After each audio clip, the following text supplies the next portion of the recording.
we finally invested in building a full-time CSR team because I realized that I can't keep funding all the projects that need to be funded from my own resources, and I've exited the business. So जब तक business grow कर रहा है तो वहाँ से तो growth होके आता रह सकता है, but then if it comes to me only, मैं कितनी देर personally fund करूँगा? I will continue committed to that, and I will manage a certain amount year on year, but the need is way more. So इसलिए fund raising team में डालना कि बहुत देर से कई 2-3-4 साल से बात चल रही थी उमेंद्र रत्नो धर्मांश चलाने की बात एंड ऑल ऑफ दैट. उनका मॉडल अलग है, मेरा थोड़ा विचार अलग है कि कैसे बनना चाहिए Hindu fund. So I am finally like I said that this is the big next big project Hindu fund बनाना, और मेरा एम्बिशन है 1000 करोड़ का फंड रेज करना.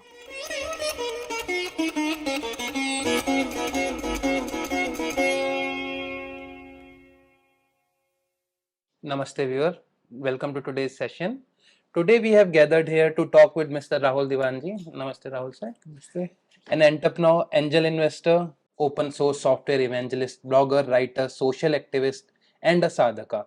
In 2002, he had founded a company called Srijan Technologies, an open source software services company. In 2021, he sold this mid-sized business to an American company. Rahul ji is now an angel investor in several startups in India and Israel across a diversified set of sectors. His interest lies in investing in startups in defense, drones, agri-tech, water tech, waste to energy, bioplastics, among several others.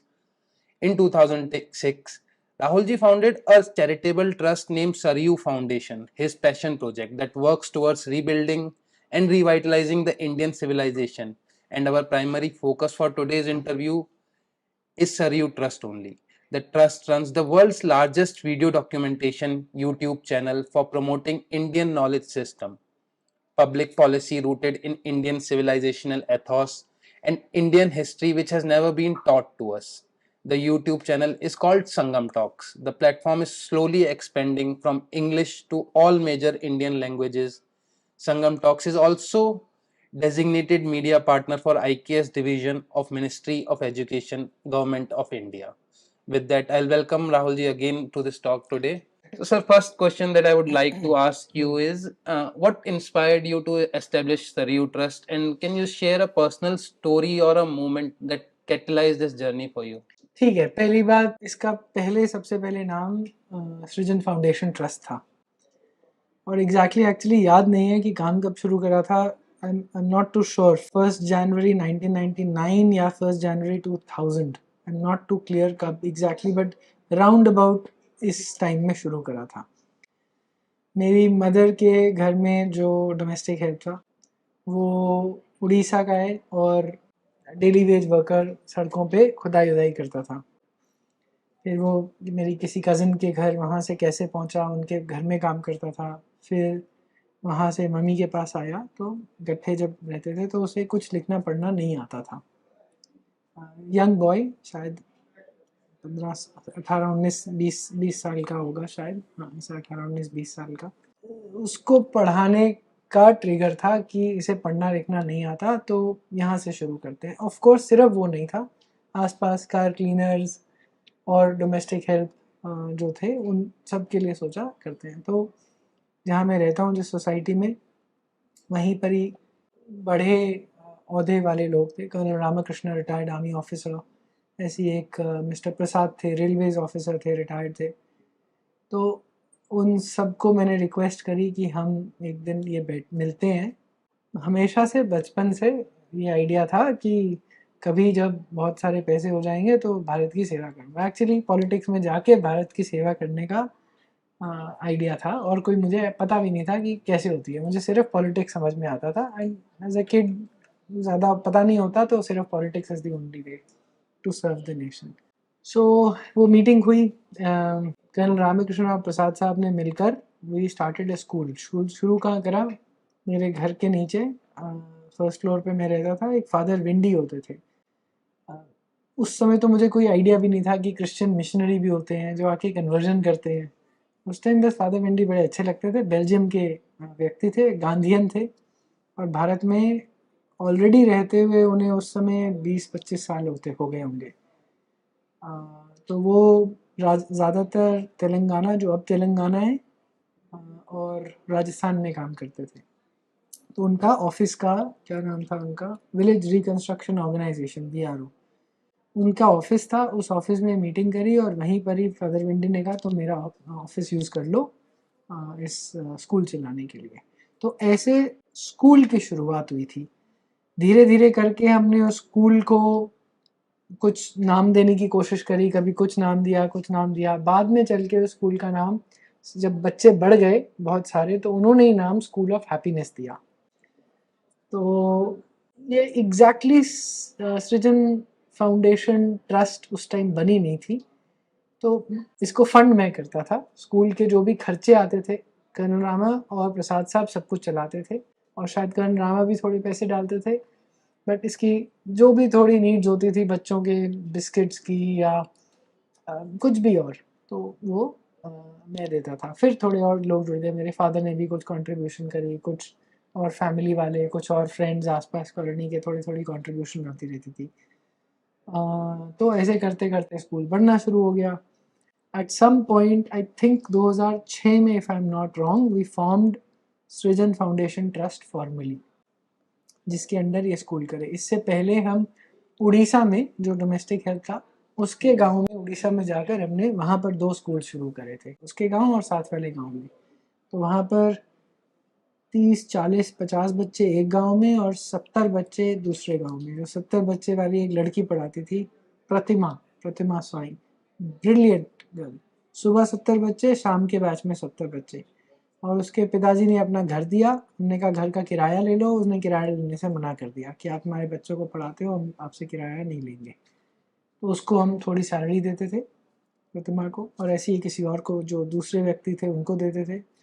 वो दूसरे तो fraud थे, तो eventually 2-3 साल बाद हमने बंद कर दिया। प्रतिमा का काफ़ी साल चलते रहा, मगर फिर उसकी शादी हो गई, वो कटक चली गई, फिर वो स्कूल बंद हो गया। दिल्ली का चलता रहा, जो आगे चल के स्कूल ऑफ हैप्पीनेस बना, और अब 20-22 साल से चल रहा है। और बहुत बहुत सारे बच्चों का in the Delhi Kishangarh area में, from very very lower economic segment, बच्चों को पढ़ाया जाता है। तो सृजन फाउंडेशन ट्रस्ट की सबसे पहले ये शुरुआत थी। So it basically started from School of Happiness and then it pivoted to. Then it grew, eventually grew, जैसे और श्री अरबिंदो बोलते हैं, Hindutva is, I don't remember his exact quote, but I'll paraphrase. Hinduism is nationalism and nationalism is Hinduism.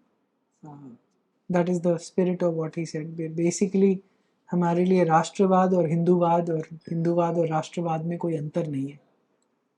ये दोनों एक ही theme के 2 पहलू हैं, एक ही सिक्के के 2 साइड्स हैं।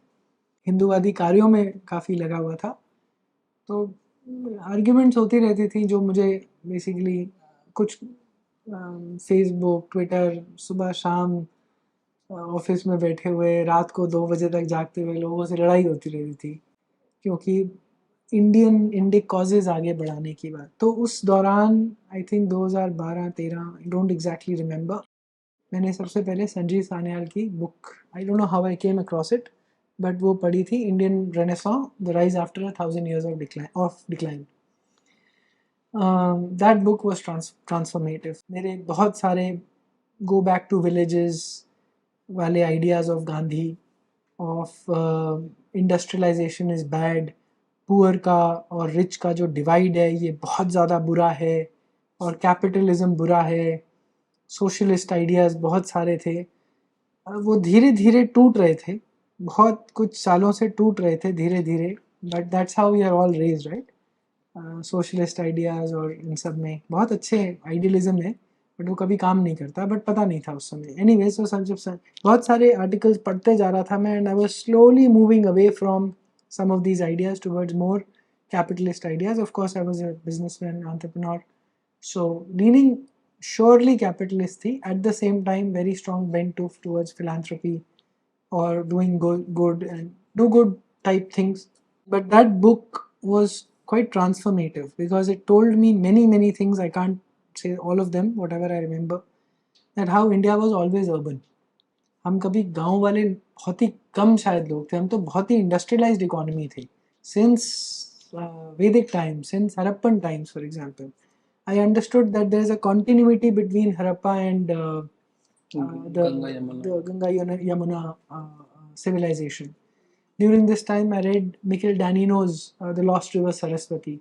Mind changed about how there was an endless year part of an endless civilization, I don't know, going back 10, 15,000 years, of 8, 9,000 years of from current era history तो है ही, अगर continuous हैं हम हरप्पा time से, from the earliest Rakhigarhi or others, and उसके पहले suddenly out of the blue तो civilization नहीं आई होगी, continuity होगी और कुछ 5, 7, 10,000 साल की, तभी यहाँ तक पहुँचे थे, तभी cities बनाई थी, agriculture करा था, लोथल में ports बनाए थे, धोलावीरा के ports थे, massive ports. So that book was transformative in many senses. It told me that we were like the world's richest economy, and then we had this massive decline, not only because of cultural invasions and military and cultural invasion of the state, but because of many reasons internal to us as well. And just about that time, थोड़ी देर बाद, so Facebook, Twitter, वो सब चलते रहता था, लड़ाई भिड़ाई, defending India, Bharat की सेवा का आइडिया वही बन गया था कि सब लेफ्टिस्ट और सोशलिस्ट जो स्कूल में दोस्त थे उन सब के साथ सुबह शाम यही लड़ाई होती रहती थी. ऑफ कोर्स काम करता था सुबह शाम, एग्जैजरेट करके बोल रहा हूँ, but that was the direction. फिर मोदी कैंपेन आया तो सब कुछ एक मल्टीपल टाइम्स पे एलिवेट हो गया. इतना हेट फॉर सपोर्टिंग मोदी झेलना पड़ा. और उस समय debates went to a different level. I started losing friends, मेरे 20 साल पुराने फ्रेंड्स स्कूल कॉलेज के. So it was a very depressing time in some ways, क्योंकि इतने लोग छोड़ के गए, क्योंकि मुझे अपने आप पे भी डाउट आता है कि यार शायद मैं गलत हूँ या क्या है, खुद से बार बार खड़े होकर, and you don't have a support structure. So we are talking about 2013-14. 13-14 period. After 13-14 the election. Before the election, while it was getting clear that Yes. we are sick and tired of this government of policy paralysis, we wanted a change. So Modi was seeming to appear on the scenes as the next PM candidate. So all of that issues started, and because of defending him and an idea of India which is Hinduism is nationalism, nationalism is Hinduism, nationalism को भी गाली देना, patriotism को भी गाली देना, हिंदूवादी को तो वैसे ही गाली देना, कुछ सेक्युलरिज्म का आइडिया है, कुछ पता नहीं क्या डिवर्सिटी उसका आइडिया है, quite a few weird ideas, but वो बड़े अजीब अजीब से आर्ग्यूमेंट्स देते थे. एक व्यक्ति थे मेरे कॉलेज के भाई साहब, एक दिन मुझे बोलते हैं कि 1947 में इंडिया बना था, उससे पहले तो इंडिया था ही नहीं. तो मैं बड़ा चंबा, मैंने कहा अच्छा भैया, तो कोलंबस, ये मार्को पोलो, जो मेगास्थेनस इंडिका लिखता है और सब, वो किसकी बात कर रहे थे, अरब्स हिंद बुलाते थे. नहीं, that is like saying Italy is Rome. अब इसकी ना आर्ग्यूमेंट्स नहीं होती थी beyond a point. I was lost for arguments. इतना आर्ग्यू करो, वो कुछ और अजीब सी आर्ग्यूमेंट डालते थे तो डेटा नहीं होता था. तो ये बहुत बड़ा चैलेंज आ रहा था. This is only one anecdotal example जो बहुत शार्प है मेमोरी में, बट ऐसे बड़े सारे एग्जाम्पल होते थे. तो क्या बोलते थे, patriotism is a refuge of the scoundrel, ये बोल दिया. Okay. कि पेट्रियोटिज्म ही खराब है जी. अच्छा तो हम क्या बने, यही कुछ, मतलब बस वर्ल्ड सिटीजन बन जाओ. मुझे तो समझ में नहीं आता है वर्ल्ड सिटीजन क्या होता है. अपनी roots are not important. So what if India becomes a Muslim country और a Christian country, so what. Okay, ये क्वेश्चन अब मेरे ऊपर किसी ने फेंका तो क्या हुआ. तो मैं भी भैया, मतलब बड़ी अजीब सी बात है यार कि भारत एक पूरा इस्लामिक कंट्री है, तो पाकिस्तान और भारत में अंतर क्या है. फिर यही सोचता था. Then there might not be a place for righteousness or हाँ, right मतलब things in. तो ये नेशन का आइडिया है, फिर नेशन के आइडिया को विलीफाई करना. अच्छा तो मतलब ऐसे बड़ी अजीब अजीब सी आर्ग्यूमेंट्स आती थी. और honestly I wasn't trained in this. Not that कि मैं बहुत बड़ा इंटेलेक्चुअल या कुछ हो गया, बट अब इतने साल से काम करते करते संगम टॉक्स बनाया, जो भी उस पर आता हूँ वापस, the ideas have increased, right? The arguments have increased. The confidence to take on these idiots has increased. क्योंकि बिल्कुल बेवकूफ़ों वाली बातें करते हैं लोग। और उस टाइम क्या था कि कॉन्फिडेंस भी लो था, और बड़े 20-20 साल पुराने लोग जो मुझसे ज़्यादा, जिनको मैं पेडेस्टल पे बिठाता था, वो ये सब बकवास बोलते थे, तो दब भी जाता था। So I think this comes from that European idea of imposing things upon us, so they are taking them. वो तो पूरे कॉलोनाइज माइंड है। अमेरिका में बैठते हैं, हार्ले डेविडसन चलाते हैं और कैपिटलिज्म को गाली देते थे। तो उनको ये दिखाता था कि भाई आप ये क्या करते रहते हो, तो जवाब अजीब अजीब से मिलते थे।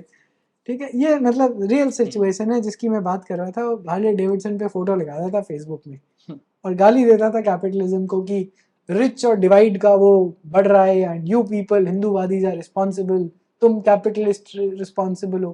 क्योंकि इंडियन आइडिया क्या है, हिंदूवादी आइडिया क्या है, of also free economics, conservative Indian conservative free economics. Any how, coming back, ये सब हुआ क्या, संजीव की वो बुक पढ़ी, फिर दूसरी बुक पढ़ी लैंड ऑफ सेवन रिवर्स, फिर तो हिस्ट्री के बारे में ऐसे चीज़ें पता चली कि भैया ये क्या है यार, ये तो हिस्ट्री कभी नहीं पढ़ी मैंने ऐसी। मार्टन वर्मा थे जिन्होंने डच को हरा दिया था, नहीं तो हम शायद, संजीव ने बताया, हम इंग्लिश की जगह डच में बात कर रहे होते।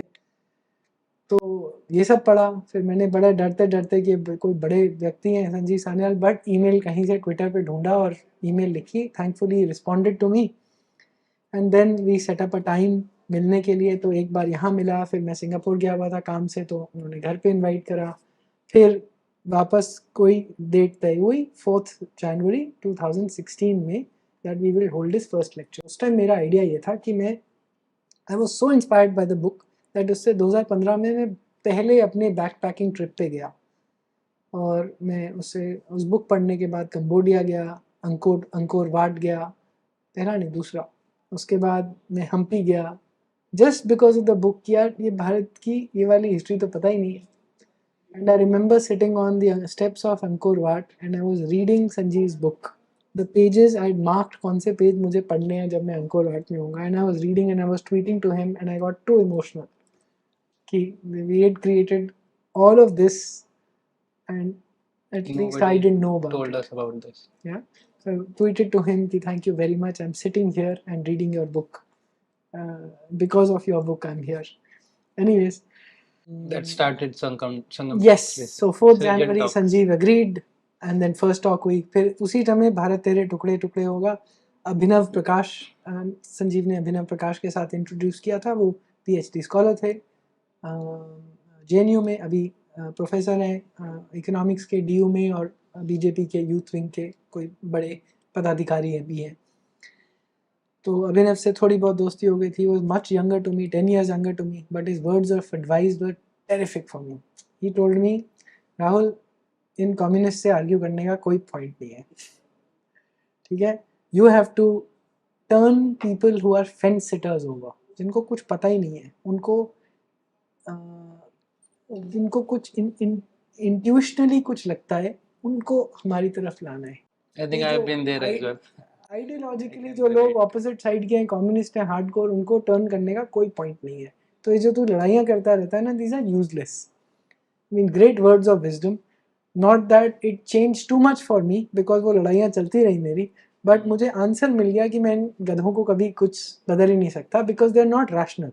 उनको आइडियाज़ नहीं सुनने, they are not open to new ideas, उनको बस पिलना है, क्योंकि उनकी आइडियोलॉजी सेट हो चुकी है, वो चेंज नहीं करेंगे उस आइडियोलॉजी को, they are too invested in that ideology. Anyway, so फरवरी या मार्च शायद, I don't remember, February I think, just after Bharat तेरे टुकड़े होंगे, 8-10 दिन के अंदर अंदर ऑलरेडी सेट था, भारत तेरे टुकड़े हो गया था। So we were thinking of cancelling, but we didn't cancel, we went ahead and held Sanjeev second lecture in partnership with Abhinav's team at JNU. This was India's maritime history, उस पर संजीव ने लेक्चर किया। Then as I came out, so Sanjeev told me that don't only keep calling me, call other speakers. And that was the trigger for Sangam Talks. So Sanjeev gave a few references, then I started reaching out, then reached out to Sai Deepak. I know he was one of the earliest to speak on freeing temple. So once in a month, उस time इतने ही पैसे थे, because of my guru, Sadguru Jaggi Vasudev, मैंने अपने आप को क्या promise किया था कि उन्होंने एक प्रोग्राम शुरू करा था 7% ईशांगा, मतलब ईशा को डोनेट करना, become a part of Isha. तो मैं अपनी पर्सनल इनकम में से 7% ईशा को भेजता था, और मैंने मेंटली ये मॉडल बना लिया था बहुत साल पहले ही, जब शुरू किया था, कि 7% of my business profits year on year I will put into Srijan Foundation for doing dharmic projects forward. So that's how the funding for Sangam Talks, which was that time called Srijan Talks, started. Right. तो वो 4 जनवरी को first हुआ, उसके बाद हमने channel launch करा and channel started. तो उस टाइम एक टॉक पर मंथ करने की क्षमता होती थी. धीरे धीरे as the business grew, grace of life, grace of my guru, my capacity to put more money increased, my capacity to put more money into this, the business grew, and so that 7% kept growing. So वो once a month से धीरे धीरे करके once a week हो गया. Then COVID happened, Covid के समय online हो गए, तो अब तो शायद 10-12 टॉक्स महीने की होती हैं. So that's the genesis of Sangam Talks. A lot said in for one question, but Right. hopefully No, but we have learned a lot through this. So starting from School of Happiness, and now we have learned how was the foundation for Sangam Talks was put in. कहाँ से Sangam Talks का basic start we point आया? changed the name in the middle. हाँ, Srijan Talks Srijan से to Sangam Talks Sangam बनाया Talks, और right. सृजन foundation trust से Saryu foundation Sarayu trust Foundation change Trust, किया. right. So I was just while I was just listening to you, आपने एक अपना project बताया freeing the Hindu temples.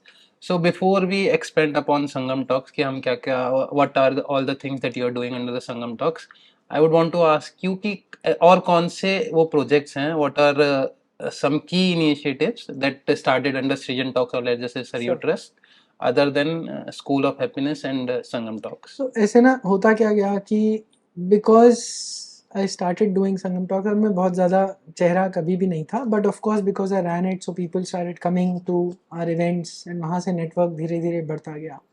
तो हुआ क्या, जिसका भी कोई हिंदूवादी प्रोजेक्ट था ना, तो मैं हाथ खड़ा करता हूँ. ये मेरी बहुत देर से आदत है.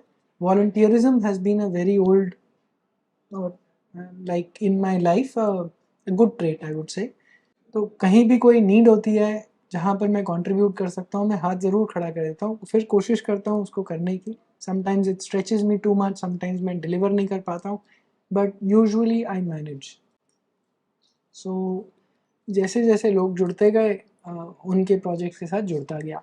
कुछ प्रोजेक्ट्स में लीडरशिप लेनी शुरू कर दी. फॉर एग्ज़ाम्पल एक हिंदू चार्टर प्रोजेक्ट आया था, मेरा आइडिया नहीं था. I am not the intellectual, right? It was a group of people. Nageshwar Rao ji जो एक CBI डायरेक्टर थे, संक्रांत सानू, ऐसे करके कुछ लोग जुड़े थे. आइडिया भी मेरा नहीं था. आर्टिकल्स 25 to 30 अमेंड करना है, बिकॉज उससे फ्रीइंग टेम्पल्स का इशू था, राइट टू एजुकेशन का इशू था, all the Hindu issues that emanated from articles 25 to 30. तो ये मुझे पहली बार पता चला था नागेश्वर राव जी की वजह से. ऐसे करके और आइडियाज़ पता चले थे संगम टॉक्स में, that we kill 1 lakh buffaloes, भैंसे, every month. Sorry, ऐसा कुछ फिगर है. Every month. डॉक्टर जे के बजाज की एक टॉक से पता चला. So वो वाला बीफ का आइडिया रेज करा उस मीटिंग में, वो ऐड हो गया. तो ऐसे हमने 10-12 पॉइंट्स बनाए हिंदू चार्टर के. तो idea charter for Hindu demands, ये संक्रांत ने नाम दिया. हम क्यों नहीं ऐसा चार्टर फॉर हिंदू डिमांड्स बनाते. तो I really like Sankrant, right. He is somebody I turn to for mentorship advice, very dear friend. तो and very very committed, as we all know. Garuda Sankrant से नाते हैं, और he is a real fantastic intellectual. He's done many talks. So तब तक संक्रांत से because of his talks बहुत association भी बन गया था. तो संक्रांत ने ऐसा कहा, मैंने उसको छोटा कर दिया. मैंने कहा Hindu charter, it makes no sense. मतलब charter for something is the right English, this is wrong English, Hindu charter, but it was a catchy term. सबने एग्री कर लिया and we started off. So that project happened. I don't want to go into the details of it, but ऐसे करके काफ़ी project जुड़ते गए. झटका NEET की इशू चला, सरदार रवि रंजन सिंह से भेंट हुई, उनसे परिचय हुआ, इस इशू से परिचय हुआ. तो पता चला कि ये हलाल इकॉनमी कैसे एक माफिया है. जो मैंने सुना कि किसी ने उस दिन बोला कि एक हरिंदर सिक्का जी को सुन रहा था उस दिन, retired army officer, he is a director in Piramal group. तो बोल रहे थे ये जो आपका सारा हलाल का पैसा जाता है, ये जमात तुल हिंद कुछ जो भी पूरा है उसको जाता है, और इन्हीं लोगों ने कसाब को बिरयानी खिलाई थी। तो ये दैट इज़ एनेक्डोटली एक पता चल जाना चाहिए हम लोगों को कि कहाँ जाता है पैसा। सो ऐसे जैसे जैसे इश्यूज बढ़ते गए, लोग मिलते गए, उन सब के जो लीडरशिप, उन सबको जो सहायता चाहिए थी, मदद चाहिए थी अपने प्रोजेक्ट्स को आगे बढ़ाने के लिए, I started volunteering with time with money. So at this point Saryu foundation का 2/3 of the money goes into funding other people's projects जो हमारे नहीं है। हमारे प्रोजेक्ट संगम टॉक्स है, स्कूल ऑफ हैप्पीनेस है, ऐसे 2-3 और projects I would say is truly ours. The rest of it we are supporting other people in taking their projects forward. So Hindu समाज की प्रॉब्लम ये है, बहुत बढ़िया बढ़िया लोग हैं जो इंडिविजुअल लेवल पर या अपनी संस्थाओं के द्वारा they are trying to make a change and we are constrained for money very very badly. So for the last several years I've been funding many people, many individuals, many organizations via Srijan Foundation Trust, Sarayu Foundation Trust later. And yeah, that is big part of our, like I said, 2/3 of our annual budget almost goes in supporting others who do their work. So I'm aware of the idea of Hindu Fund that you have. I would call it your one of your dream project that you have. The next big project. But before that, I want to also ask you, where did the sports picture came in the picture? Like I know, I am aware of that. Like rugby and cricket academies are. We are also. It is simply just saying that okay, this guy is doing great work. उनसे जाके बात करना, आपको क्या support चाहिए। ऐसे ही वो हमारे स्कूल ऑफ हैप्पीनेस के जहाँ पर स्कूल है उसके पास में ही ये रग्बी का वो चलता है। तो अरुण डागर जी हैं, बढ़िया, मतलब 6'3" 4" हैं, ह्यूज। वहाँ पर 150-200 बच्चे आके, लड़के लड़कियाँ बिल्कुल लोअर इकोनॉमिक बैकग्राउंड से आके बच्चे जब खेल रहे होते हैं, बहुत सही लगता है, क्या चार्ज्ड अप इन्वायरमेंट होता है। तो एक दिन हिम्मत करके पूछने ही चला गया, नहीं तो थोड़ा ऑकवर्ड लगता है ना कि पूछने जाओ कि आपको कोई मदद चाहिए, तो बड़ा अजीब लगता है कोई चला रहा है। बट जाके पूछ लिया एक दिन, तो उन्होंने कहा हाँ जी खुद चलाते हैं, कोई कभी कोई पैसे दे देता है ग्राउंड बुक करने के, दे देता है तो मिल जाता है, बट मतलब डिपेंड करता है स्पॉन्सर्स के ऊपर।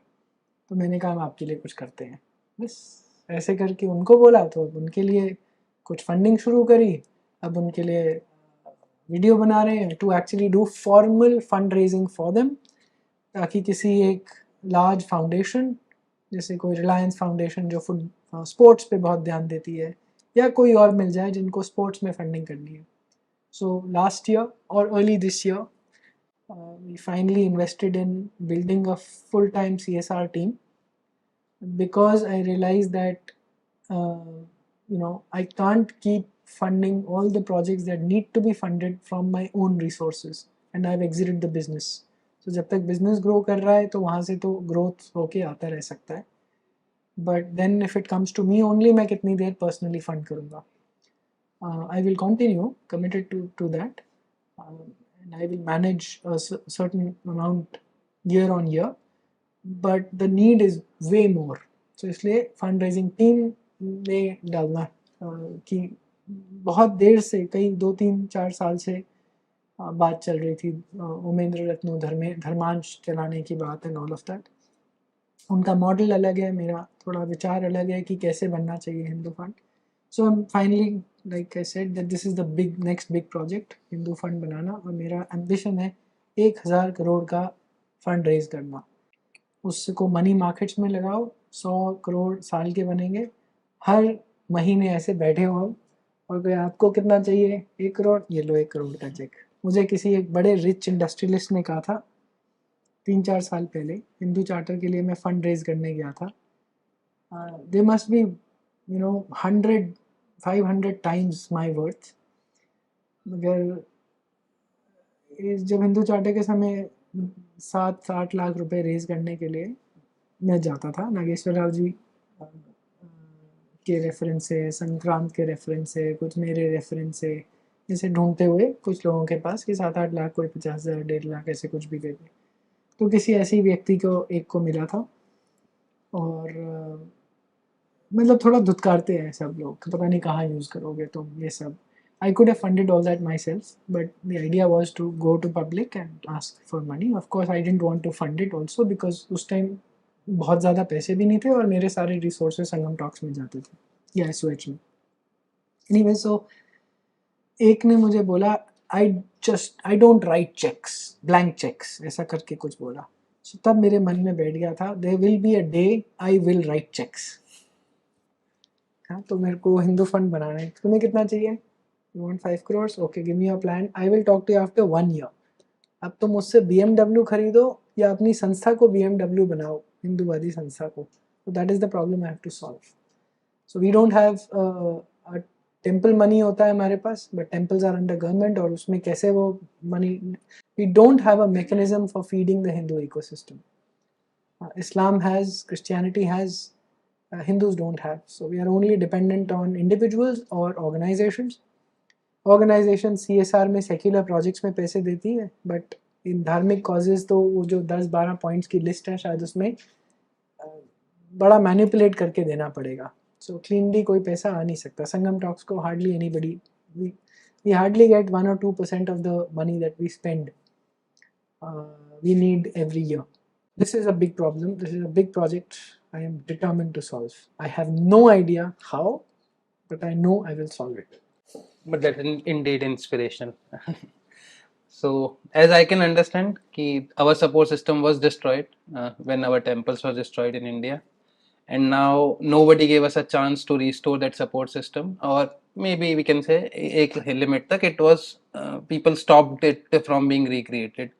So कहीं ना कहीं ये हिंदू फंड का आइडिया उसको उसके साथ अलाइन होता है that we can create that support system. That is absolutely right. पहले तो राजा महाराजा सब फंड करते थे. ऑल टेम्पल्स और सपोर्ट फॉर धार्मिक ऑर्गेनाइजेशन और धार्मिक एक्टिविटी, गुरुकुल से लेकर मंदिर to building temple ponds to promoting architecture, dances, everything. All of this activity was around temples as far as I've understood from scholars. Right? Agreed.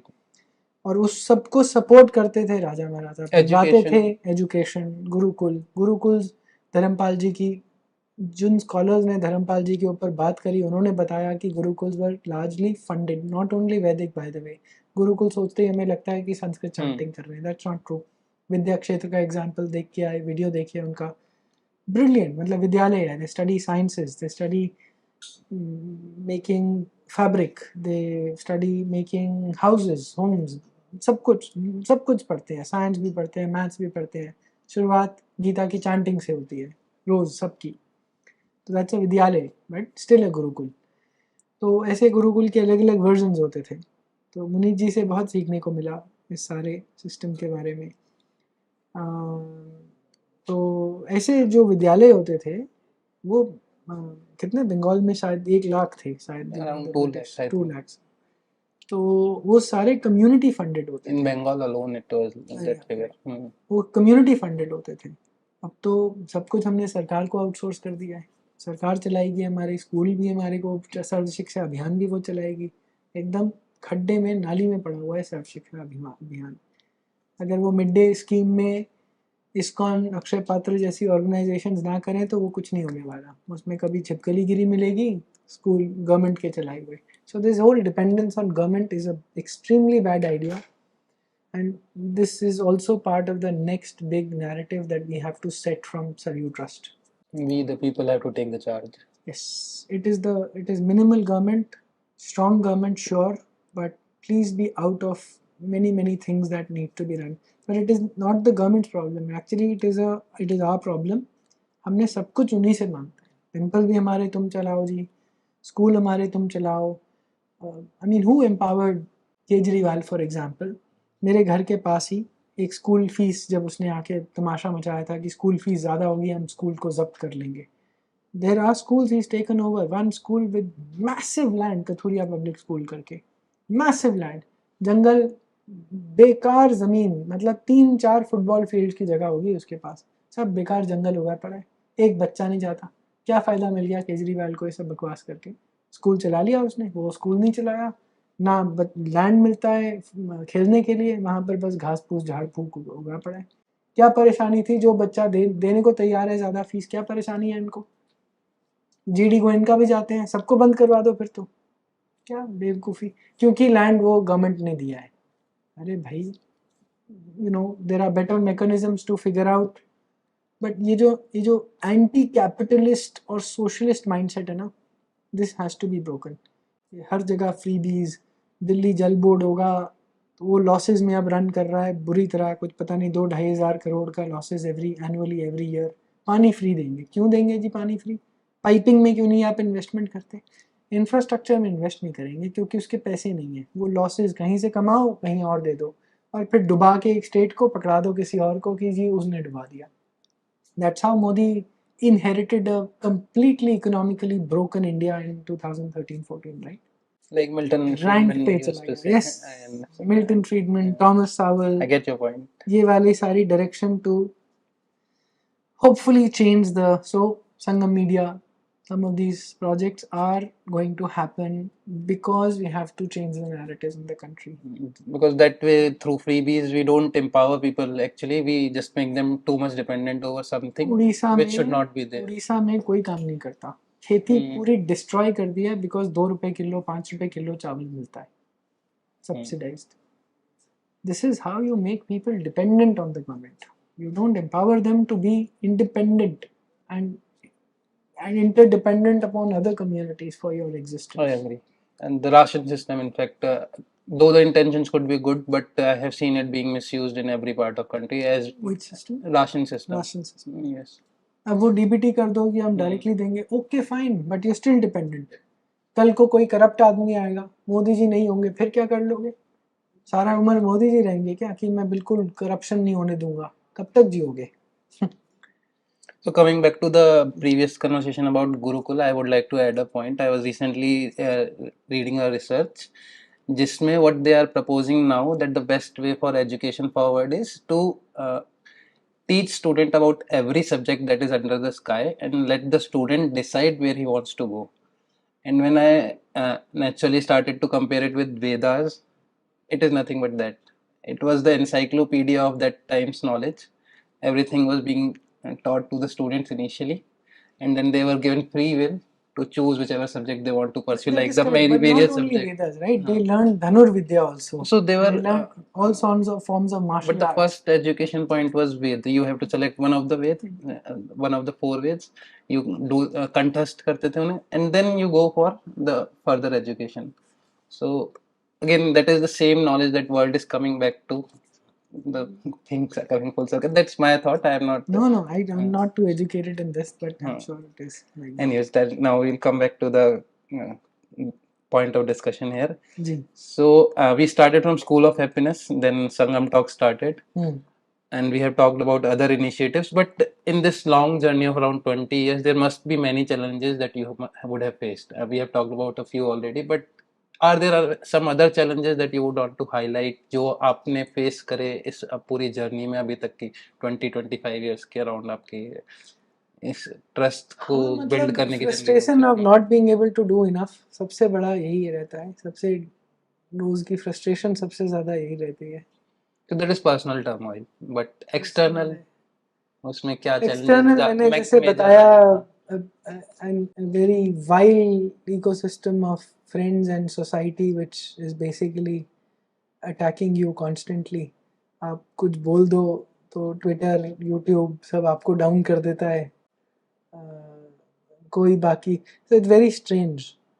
मतलब जैसे for example US का example ले लेते हैं, क्यों अगर आप सोशल मीडिया प्लेटफॉर्म्स पे कंपनीज में ओपनली आप बात करो और ट्रम्प की वोट लगाओ, you are considered a very great character person. बिल्कुल बिल्कुल, that's normal, no problem with that.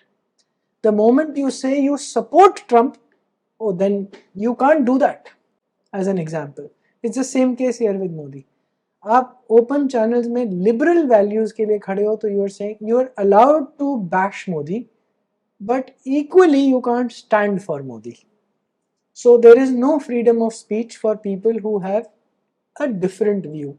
सो ना बड़े सारे यूएस और इन सब कम्युनिटीज़ में मेरा एक वो रहता है कि they want diversity of skin colour and diversity of race and आजकल ये gender fluidity nonsense और पता नहीं क्या क्या कि आप asexual, pansexual, cisgender, this फलाना ढिमकाना ये सब करते रहते हैं idiots. They want all that nonsense and but not diversity of ideas. They don't want it. They want conformity of ideas. हमारे आइडियाज से अलाइन हो जाए. तुम्हारी ब्राउन और ब्लैक स्किन है तो बहुत मस्त आदमी हो. क्यों? वो हमारी ट्रॉफी बनाते हैं.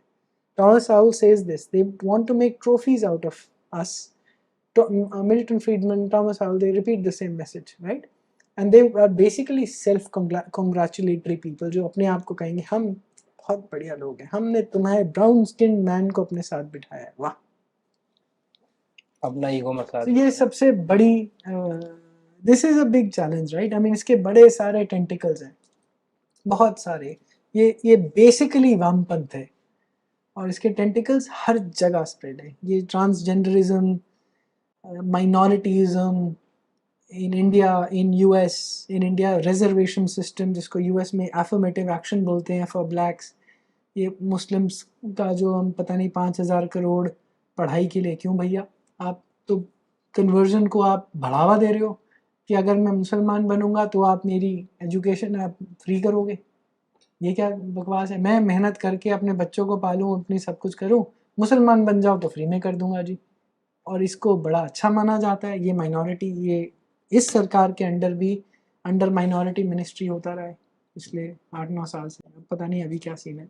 So in the name of so-called minorities, the rights of majorities are being taken away. This is exactly what 25 to 30 article is, but ये सिर्फ constitutional problem नहीं है, ये societal problem है. And there will This somebody is a problem always of be Vampants having spread its tentacles everywhere. the conflict angle.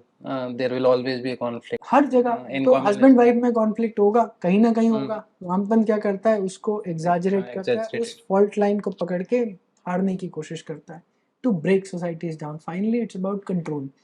ये जैसे वो doctor Rajiv Mishra beautifully उन्होंने एक्सप्लेन करा अपनी किताब और उसके ऊपर अपनी टॉक में, Vishaila Vampanth, how this is, they are not out there to do social good, they are out there to control, break, exploit every fault line that exists in any relationship within a family, within families, within communities, with the nation state, everywhere.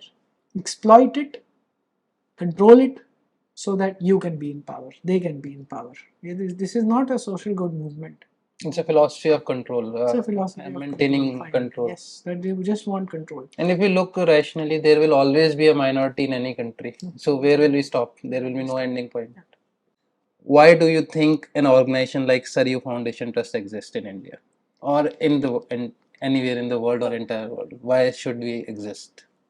Well, we exist, but what is Why should more organizations like this exist? Sure. Firstly, I think so. I am not going to praise ourselves कि हम बड़े ज़्यादा कुछ बड़ा काम कर रहे हैं. मतलब यहाँ पर चरण स्पर्श लायक हज़ारों लोग हैं. विष्णु शंकर जैन जो काम कर रहे हैं, या डॉक्टर मीनाक्षी जैन जो पूरा जीवन इसमें लगा दिया. आज कनरा डेल्स्ट आए थे टॉक्स करने. ये सब धुरंधर लोग हैं, हम उनके सामने कुछ भी नहीं है इन सब के सामने, right? They have given their life times to do this, to support build this ecosystem. इन सब की फाउंडेशन पे हम सब खड़े हैं. So there are these thousands of people and organization, hundreds and thousands of them who are working for the country. तो मतलब बेसिकली मैं क्वेश्चन ऐसे इंटरप्रेट करूँगा कि not why should we exist and all, but मैं ये कहूँगा कि what is the value that we are bringing in our existence. Firstly, like I told you, that 2/3 of our money is going in supporting our budget. Annual budgets are going in supporting other Hindu organizations to ensure they move forward. And it's a large sum of money, quite large. And continuously for, I don't know, since 7-8 saal, 8-9 years easily. Then there is Sangam Talks itself, for example.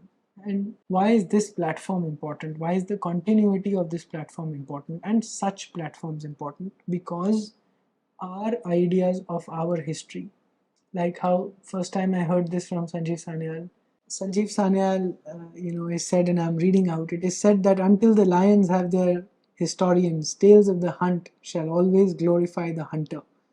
Basically, जो hunt अभी तक hunter ने ही अपनी story बताई है, which is the colonial history, right? We need to tell the colonized person's or nation story as well. It's an African proverb, right? Which is a lion telling its story. So we've not told our stories. So Sangam Talks is telling Indians, Bharatiyas, our stories, our narratives, our knowledge systems. Right? Until we have that, the self-confidence that the civilization needs to come up, to rise again, will not be achieved. So this is a premise. The self-confidence of people of this civilization, is a basis for the reclaiming and the rebuilding of our civilization. I'll quote another very important point here. I met Dr. Bajaj a few months back, and during one conversation, we were talking about mediocrity in India, how mediocrity is very high in IT companies. I've experienced that personally. He was talking about education, teachers, and all of that. This mediocrity, he said that his biggest problem with a secular state is that the secular state promotes mediocrity. I was like, what? What do you mean? So he told me a little story of a French philosopher called Braudel, I think Frank Braudel, if I'm not wrong, but Braudel, yes, for sure. He wrote a essay on how the Chinese actually are able to put up on their walls that we will do the work of 10 years in one, because we are recreating a civilization. We are rebuilding our lost civilization, our lost glory, our lost confidence, all of that, and we will dominate. They are able to do that because of that civilizational understanding. The Indian state does not tell us or even teach us who we were. And when it does not do that and actually promotes all this shim-sham of unity in diversity and all this nonsense, that somehow diversity is better than homogeneity of this country or the homogeneous culture of this country. Though we are naturally diverse. We are naturally diverse, and at the same time, there is a homogeneity of culture, of civilization, of religions, if you like. But we are not told those stories, and because we are not told those stories, it's this secular state that is responsible for mediocrity, right? Because we are not rising up to recreate who we were. Yes, we lost it for whatever reasons, but we are not able to do that because the state is not letting us tell stories of our civilizational excellence. So now I'll come to the last question for today, and we'll end this interview with that. I would like to ask you, why should more people join in this journey of Sangam Talks and Sarayu Trust, and what would you say why more people should be joining this initiative? So there are two aspects to the joining. One is volunteerism or working full time or whatever for the trust, or volunteerism in Sangam Talks or joining Sangam Talks. The other part is the joining of people to come and help with money. So जैसे T Hanuman Chaudhary ने एक छोटा सा snippet दिया था हमारे लिए, उन्होंने नाम दिया कॉर्पोरेट स्पिरिचुअल रिस्पॉन्सिबिलिटी. तो केवल सरयू ट्रस्ट के लिए नहीं है, बट मैं थोड़ा सा वाइडन कर रहा हूँ कि आपकी हर कंपनी की कॉर्पोरेट सोशल रिस्पॉन्सिबिलिटी नहीं है, कॉर्पोरेट स्पिरिचुअल रिस्पॉन्सिबिलिटी है भारत की हिंदूवादी ऑर्गेनाइजेशंस को पैसे देना, उनको डोनेट करना, फिलांथ्रोपी एक्सपैंड करना towards spiritual responsibility. I'm not trying to be boastful here, but I mean, we are an organization which deserves this money, right? So that is part of the joining. I'm just giving that color. And not only us, there are hundreds, thousands of companies and organizations and individuals who deserve this money. So that is part of the joining. Just coming narrowly to why people should join us. We're a good organization doing good work. 8 साल शायद अभी कुछ ही महीनों में संगम talks को हो जाएंगे. We've made an impact. If people want to volunteer, there aren't too many full-time positions, paid positions, but a lot of pro bono volunteer positions that we have with anchors, with video reviewers, but we have some paid positions, honorarium positions as well. you want to join, people want to join this, most welcome to. We are trying to expand into colleges now. So we're trying to set up Sangam studios with colleges. We are, like I said, trying to fundraise. I fund most of it myself from my own resources. That needs to change. So both individuals and corporate spiritual responsibility, companies need to come in to pitch for us as well. I think we're doing an important piece of work in this whole narrative for the ecosystem, for furthering the ecosystem. We've done it for long. We are continuing to do it. Even within Sangam Talks, we have many more projects to do. Even technology projects, for example. Like I said, we are trying to fundraise for many organizations. So whether Hindu Fund or in Sarayu Trust itself, we are creating now, is going to be out soon. Maybe by the time this talk comes out, it'll probably be live. But we'll have a fundraising platform, a crowdfunding platform. And so there are many projects like that. We are actually transcribing all our talks.